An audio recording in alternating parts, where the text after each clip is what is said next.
வணக்கம். இன்று புறம்போக்காக இருக்கக்கூடிய இன்று மட்டுமே என்று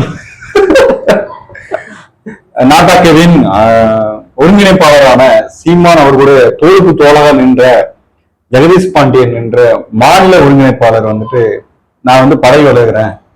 எதுக்காகனா இந்த புறம்போக்கு எப்பவும் புறம்போக்கு வேலை தான் பாத்துக்கிட்டு இருக்கு, கட்சி கட்டமா நம்ம பண்ற மாதிரி தெரியல, இது இந்த வேலையெல்லாம் பாத்துட்டு தெரியுதுன்னு சொல்லிட்டு அவர் விலகுறாரு. என்னப்பா வலிமை கம்மியாயிட்டே போகுது அப்படிங்கிற மாதிரிதான் சீமான் இருக்காரு. இப்ப ஏதோ சொல்ல எடுத்து கொடுத்துருவாரு. ஆரம்பத்துல கட்சி அதாவது தனிமரம் தோப்பாகாது, இது இதுமே தனிமரமா தான் ஆக போகுது. ஒரு ஒரு தோப்புல எல்லா மரத்தையும் கழிச்சுட்டா ஒரு மரம் மிஞ்சும், ஏதாவது கடைசியா மிஞ்சும். அப்படியான ஒரு நபரா இப்போதைக்கு சீமான் ஆக்கப்படுறார்.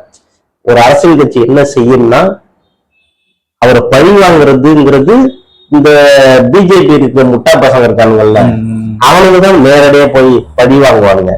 அவங்க மேல ஆளை விட்டு தூக்குறது, லாரியை விட்டு ஏத்துறது, இந்த மாதிரியான சில பிக்காளித்தனமான வேலை எல்லாம் அவங்க தான் பண்ணுவாங்க. சில அரசியல் கட்சி என்ன பண்ணணும்னா ஒருத்தர் அழிக்குன்னா நேரடியா அழிக்காது, அவங்களை சுத்தி இருக்கக்கூடிய அத்தனை பேரையும் உருவிட்டோம்னு வச்சுக்கோங்க, அவன் பைத்தியம் ஆயிடுவான். அப்படிதான் இன்னைக்கு பைத்தியம் உலகிட்டு இருக்கிறான். விடுதலை புலிகிட்ட ஒரு கடிதம் வந்திருக்கு, ஒரு நீண்ட நெடிய கடிதம் வந்திருக்கு. இது மாதிரி எங்களுக்கு சம்பந்தம் இல்ல, இவன் ஒரு பச்சை பொறுக்கி பைய, இவன் சொல்ற மாதிரி எங்களுக்கும் திராவிட கழகத்துக்கும் எந்த ஒரு பிரச்சனையும் கிடையாது, பெரியாரிஸ்டும் நாங்களும் ஒற்றுமையாக செயல்பட்டு கொண்டு இருக்கிறோம். அதாவது இது வரைக்கும் அப்படிதான் செயல்பட்டு இருக்கோம். ஆமா, எங்களை நேரு எதிராக ஆக்குற இந்த மாதிரி திருட்டு பேரை யாரும் நம்பாதீங்க, இவனை நம்பி யாரோ திறநிதி கொடுக்காதீங்க முதற்கொண்டு அதை மென்ஷன் பண்ணிட்டாங்க. இந்த செய்தியை நான் அடிக்கடி சொல்லிட்டு இருக்கின்றேன். என்ன செய்தின்னா, அதாவது பயங்கரவாத அமைப்புகள் அப்படின்னு ஒவ்வொரு நாடும் டிக்ளேர் பண்ணும். அப்படி டிக்ளேர் பண்ணும்போது இங்க இருக்கக்கூடிய பார்ப்பனிய தலைமை கொண்ட அரசாங்கம் தான் ஒன்றியத்துல இயங்கிக்கிட்டு இருந்திருக்கு. உதாரணத்துக்கு இந்தியாவில் இருக்கக்கூடிய வெளியுறவுத்துறை, இந்தியாவில் இருக்கிற உள்துறை, உளவுத்துறை, இதெல்லாம் பாத்தீங்கன்னா பார்ப்பனர்கள் மட்டுமே நிறைந்திருக்காங்க. இப்படி இருக்கிற காரணத்தினால தடை செய்யப்பட்ட அமைப்பா விடுதலை புலி பிரபாகரன் 2009 இறந்த பிறகு கூட இன்னைக்கும் தடை செய்யப்பட்ட அமைப்பாகவே இருக்கு. அது காரணம் என்னன்னா இங்க இருக்கக்கூடிய பார்ப்பனிய கொள்கைகள் தான். பார்ப்பனர்களும் என்ன, தமிழர்களும் நாம தான் இந்த திராவிட கொள்கை பேசக்கூடிய நாம தான் அங்க இருக்கக்கூடிய ஈழத்துல இருக்கக்கூடிய தமிழர்களை பாதுகாக்கிறோம்.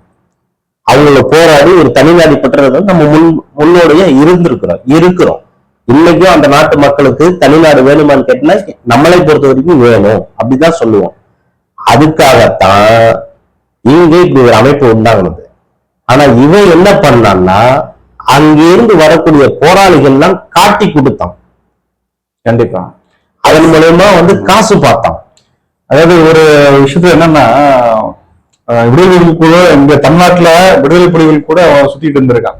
அப்ப இது அந்த விடுதலை புலி அமைப்பாளர்களே 2-3 இவனை கூட்டிட்டு சுத்துறீங்க, இவன் நம்ம அமைப்பே கிடையாது, ஈழத்துக்காரன் கிடையாது, இவனை கூட்டிட்டு சுத்துறீங்கன்னு மறுநாள் அன்னைக்கு அவன் சீமான் கூட சுத்தின 2 பேரும் கைது செய்யப்படுறாங்க. இவங்க சுத்துறீங்க சொல்றாங்க பாத்தீங்களா, அவரும் கைது செய்யப்படுறாரு. சீமான் மட்டும் கைது செய்யப்படல. சோ அன்னில இருந்தே அவன் அந்த வேலையில பார்த்துட்டு இருக்கான். அதாவது ஒரு ஆடியோ ஒண்ணு ரிலீஸ் ஆகுதுன்றாங்க சொல்றாரு.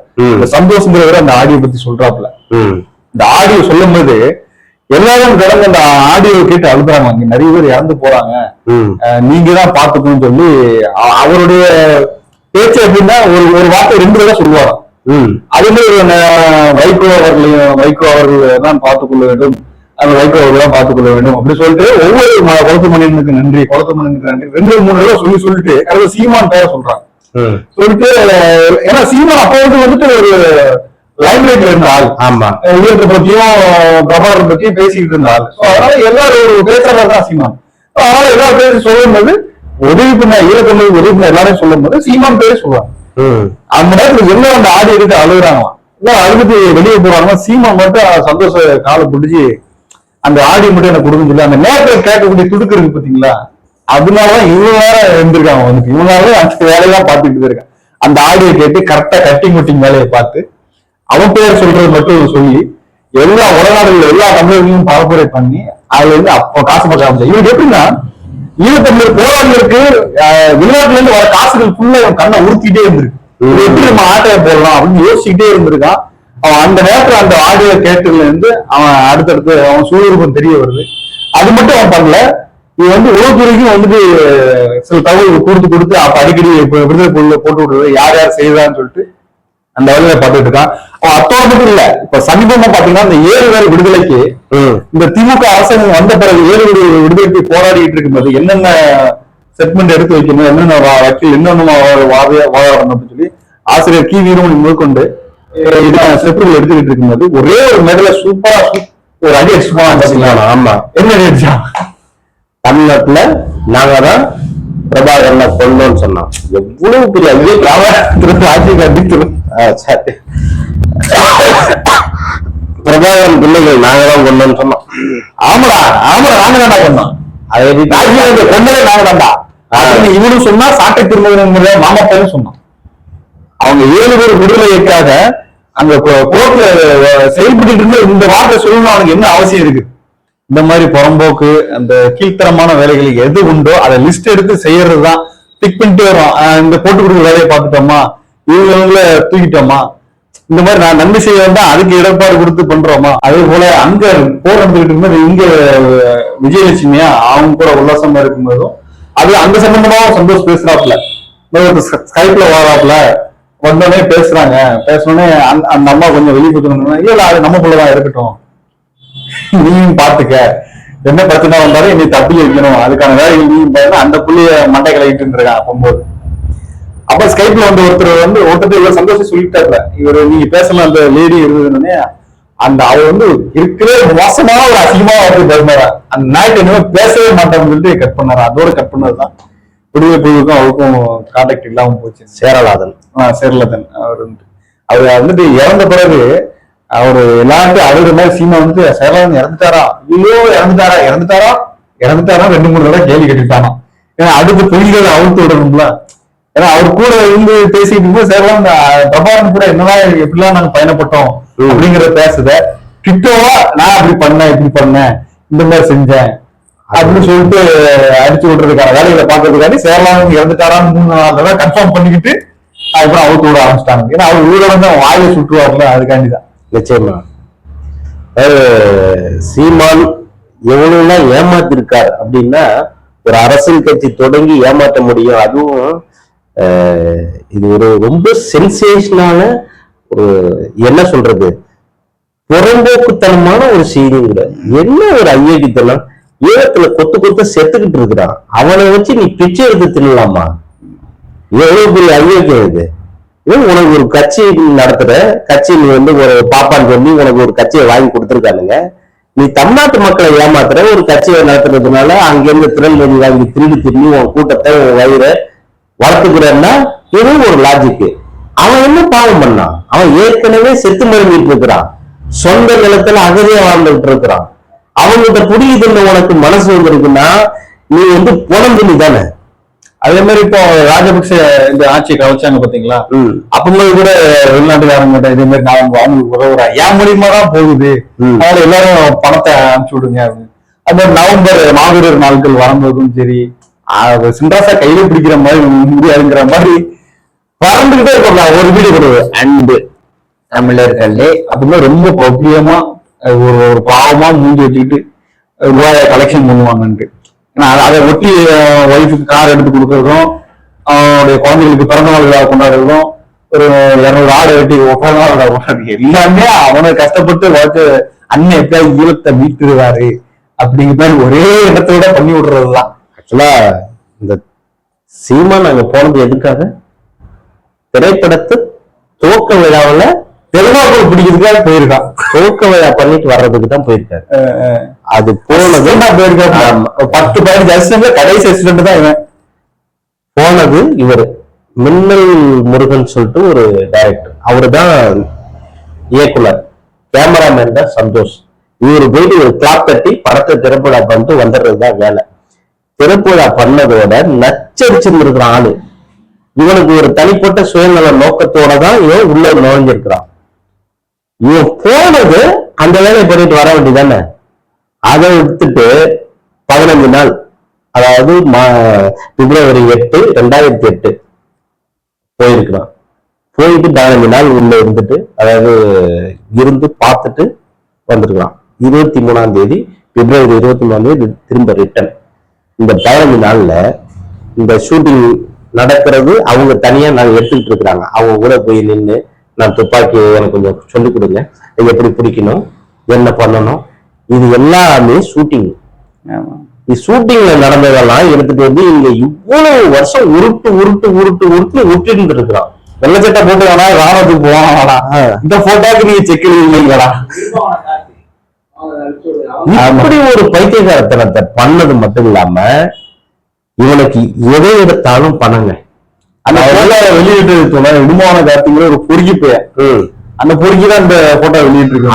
அவன் தான் வந்து எப்படின்னா, அரசியல் கட்சி நடத்தினாலே தன் தங்கச்சிக்கு 100 பவுன் கல்யாணம் பண்ணி வைக்கலாம், 100 பவுன் போட்டு கல்யாணம் பண்ண வைக்க முடியும் அப்படிங்கிறத நேர்த்தி காட்டின ஒரு சாதனையாளர் தான் அவன். தனிப்பட்ட தொழில் ரீதியா சம்பாரிச்சு ஒருத்தன் கல்யாணம் பண்ணி வைக்க முடியுமான்னா இந்த காலத்துல முடியாது. அதனால இந்த மாதிரி ஆட்டை போடுற அரசியல் கட்சியில இருந்தா ஏமாத்தி தன் குடும்பத்தை வந்து செல்வ செழிப்பா வாழ வைக்கலான்னு ஒரு முன்னுதாரணமா இருக்காங்க. இது ஒரு தவறான முன்னுதாரணம். அந்த மாதிரி பொறுக்கிகள் எல்லாம் இந்த நாடு, இந்த அரசாங்கம் ரெய்டு விட்டு உங்களுக்கு எப்படி அந்த காசு வந்து ரெய்டு விட்டு உள்ள தூக்கி வச்சாதான் இப்படி ஒரு சிந்தனையோட அரசியல் கட்சிக்கு வரக்கூடாது. அவன் மட்டும் இல்ல, அவன் மூலியமா பயனடைஞ்சு அவன் சொந்தக்காரனும் கழுத்தை பிடிக்கணும். இத பார்ப்பன கைக்கூலிங்கிறது எதுல கண்ட்ரோல் பண்றான்னா, கரெக்டா ஒரு டிவி டிபேட்ல சொல்றான், பிஜேபி ஒரு மாநிலத்துல வின் பண்ண உடனே அங்க லெவின்ஸ் எல்லாம் உடைக்கிறாங்க. காவி RSS காவி கும்பல் வந்துட்டு லெவின்ஸ் எல்லாம் உடைக்கிறாங்க. அவன் டிவி டிபேட்ல என்ன சொல்றான்னா, பொதுமக்கள் எப்படி அந்த லெவின்ஸ் எல்லாம் உடைச்சாங்களோ அதே மாதிரி பொதுமக்கள் இங்க பெரியார் சிலையை உடைக்கலாம்னு சொல்லி சிரிக்கிறான். அது நெறியாளரே வந்து கோவப்படுறாரு, நீ என்ன எப்படி சொல்றீங்க, நீங்க தப்பா சொல்றீங்க, ஏன் தவறாக பதிவு பண்றீங்கன்னா சிரிக்கிறாங்க. அப்படின்னு அதை பதிவு பண்ணிட்டு போற போக்குல இந்த மாதிரி கரிகஞ்சியான அந்த கார்த்திகன் அவன் நாய் பேரு, அவன் வேலையை பார்த்துக்கலாம், இருமான கார்த்திக் இந்த வேலையை பார்த்துட்டு அலையிறான். அவன்லாம் அன்னைக்கே தோல் உடிச்சிருக்கீங்க, அவன்லாம் வளர விட்டக்கூடாது. பொறுக்கி பையன் அவன், ஒரு பொம்பளை பொறுக்கி அவன். ஆமா, பொறுக்கியாதனாலதான் பெண்கள் அத தலைவன் எப்படி ஏமாத்தி தெரிஞ்சிட்டு இருக்கானோ அவனை பின்பற்றி இவன் இந்த நாயும் அது ஒரு தாக்கப்பட்ட பெண்ணை ஏமாத்தின நாய். அது மேலே போட்டு பேசாம சீமான விட்ரா தம்பி என்னைய மாதிரிதான் நீங்க என்ஜாய் அப்படிங்கிற மாதிரி பேசுறான் மேடையில. அதை நினைச்சு ஒரு 10 பெண்களுக்கு இருந்து கைத்தட்டி சிரிக்கிறாங்க. அந்த பெண்கள் சூடு சொர்ணம் இருக்கா, இவன் இப்படி இனிமே அதாவது பெண்கள்லாம் முன்னேறணும், பெண்கள்லாம் முன்னேறி சரிசமா இருக்கணும், படிக்கணும், முன்னேறணும், ராக்கெட் விண்வெளி வரைக்கும் போகணும்னு நினைச்சுட்டு இருந்த பெரியார, அதுக்காக செயல்படுத்தின பெரியார துச்சமா போற போக்குல ஒரு அவதூற பேசிட்டு போறான். அவனுக்கும் இந்த பெண்கள் வந்து ஆதரவு தெரிஞ்சுக்கிட்டு அயோக்கியத்தனமா சுத்திட்டு இருக்குள்ள இந்த பெண்களோட முகத்தை வெளியில பார்க்கும்போது என்னவா நினைக்க தோணும்? அந்த அரசியல் கட்சியில் இருக்கிறவங்கள தைரியமா நம்பி அந்த பெண்ணை தொட பார்ப்பான். இவ்வளவு கரிசடைகளா அண்ணன் பேசுறாரு, அதையும் இந்த பெண்கள் வந்து ஆதரிக்குதுன்னா இந்த கரிசடைகள் நம்ம தொடலாம் அப்படிங்கிற ஒரு எண்ணம் அந்த கட்சிக்காரங்களுக்கே தோணும். இது கண்டிப்பா தோணும். அதே வந்து அப்போ அவங்க மனைவி வச்சுட்டு அந்த மாதிரிதான் பேசுறாங்க. பரவாசல்ல பெண்கள் இல்லையா, நீ பாட்டுல இப்படி பண்ணிட்டு இருக்குன்னு சொல்லி அது இன்னொரு செய்தி வந்து சொல்றாரு. நீங்க கேள்விப்பட்டீங்களான்னு தெரியல. ஒரு என்னன்னா, அவங்க வீட்லயே வேலை பார்த்த ஒருத்தனை அடிச்சு ஒரு 20 ரூபாய் கையில கொடுத்து அனுப்பி விட்டாங்களாம். அது என்ன கையில தெரியல. அது வந்து சாட்டை துறைமுருகனுக்கும் அந்த விஷயம் தெரியுமா, 20 ரூபாய் கையில கொடுத்தது இடுமான கார்த்திக்கும் தெரியுமா, பஞ்சாயத்து பண்ணி தான் அவனை அனுப்பிச்சு விட்டாங்களாம். அவன் வீட்டுல இருந்து அனுப்பிச்சு விட்டாங்களா 20 அமௌண்ட் போகும்போது கைகளுக்கு தெரியாதா அப்படின்னு ஒருத்தர் கேள்வி வீட்டு போட்டு வந்து அது வந்து நிப்பாட்டுறாரு. இல்ல நம்ம ஒரு சில செய்தி எல்லாம் அது குடும்ப செய்தியா இருக்கு. குடும்ப செய்தியா ரோட்ல இருந்து அசிங்கப்படுத்துறா, பொண்டாட்டி அசிங்கப்படுத்துறா, அவன் பொண்டாட்டி சவுக்கு இருக்காம என்னடா இந்த பெண்ணை வச்சு நீ என்ன நினைச்சிட்டு இருக்க நாய அப்படின்னு செருப்பு எடுத்து அடிக்காம அவனும் கூட கொஞ்சம் சிரிச்சுக்கிட்டு இருக்காரு. இது என்ன குடும்பமா இதெல்லாம் குடும்பத்தே கிடையாது. இது வந்துட்டு கொள்ளடிக்கிற குடும்பம். அதான் நான் சொன்னேன், ஈழத்துல பிணத்துல காசு பார்த்த குடும்பம் அது. நம்ம இங்க என்ன சொல்லுவோம், நம்ம கூட்டத்துல செத்தா இந்துக்கள்ல பிறந்து பிறக்கும் போதுல இருந்து இறக்குற வரைக்கும் காசு பார்க்கிற ஒரு கூட்டம் இருக்குல்ல, அந்த கூட்டத்தை விட ஒரு மோசமான கூட்டம் இது. இதே மாதிரி அரசியல் புறம்போக்குகள் வந்துட்டு வருங்காலத்திலும் வர்றதுக்கு ரெடியா இருக்காங்க. அதனால வந்துட்டு எல்லாத்தையும் கவனமா கண்காணிச்சு தோடு இருக்கும்படி கேட்டுக்கொள்கிறோம் மக்களை. நன்றி, வணக்கம்.